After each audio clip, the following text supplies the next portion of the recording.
In 1978, temporarily unable to continue work on Noah's Ark, Ron Wyatt took his two sons, Danny and Ronnie, to a site in Egypt he believed might be where the Red Sea crossing took place. When they arrived at the site on the Gulf of Aqaba, they found a Phoenician-style column lying on the beach. The water had eroded away the inscription, but in 1984, Ron found a matching column on the opposite shore in Saudi Arabia, still standing, with the inscription still intact. He was later able to translate the words Pharaoh, Mizraim, Death, Edom, Yahweh, and Solomon from this second column, and from this he believes these columns were erected by King Solomon and dedicated to Yahweh for the great miracle of the crossing of the sea on dry land.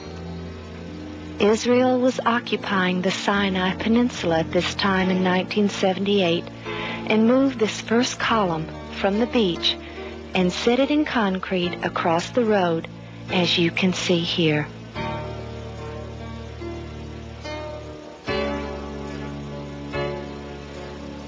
Diving at this site, they filmed numerous coral-encrusted chariot parts, such as these two chariot wheels still attached to an axle, one wheel flat on the ground and the other in the air. This is a six-spoked wheel. They found a vast amount of artifacts which loudly attest to the miracle which occurred here. Horse and human skeletal remains are still preserved by the coral, as are chariot cabs without wheels, wheels without cabs, some wheels on axles, and some not. He retrieved a chariot wheel hub, which he presented to Nasif Mohammed Hassan, who was the director of antiquities in Cairo, Egypt. But the most astounding find was this gold-veneered four-spoke chariot wheel, which he was able to video in March of 1988, but he was unable to retrieve it as the wood had disintegrated, leaving only a thin gold shell. There were many factors which led Ron to this site, but three were most compelling. First, in order for the Israelites to have left Egypt proper, they would have had to have begun their journey to the Red Sea on the eastern side of the Gulf of Suez. This left only the Gulf of Aqaba. Second, there is only one place along the shoreline of the Gulf of Aqaba which could hold the perhaps 3 million people. This area is so large it can be seen from this satellite photo. And finally, when Ron studied the bathymetric maps of the British Admiralty in London, he saw a perfect underwater pathway led across the Gulf at this point. On either side of this line across the Gulf of Aqaba, the waters were 5,000 feet deep, dropping off like a deep gorge.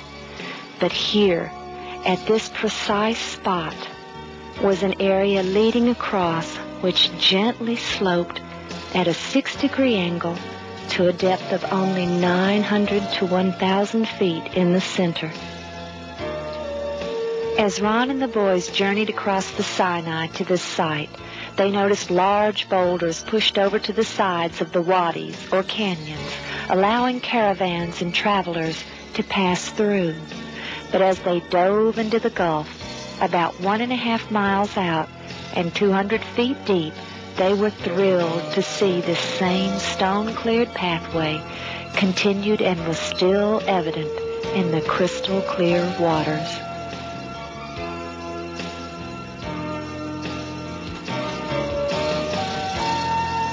With the overwhelming evidence of the chariot parts scattered across the Gulf, Ron knew that Mount Sinai was in Saudi Arabia.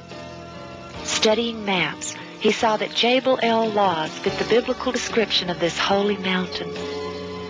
Unable to get a visa to enter Saudi Arabia, Ron and his two sons finally decided to enter without one.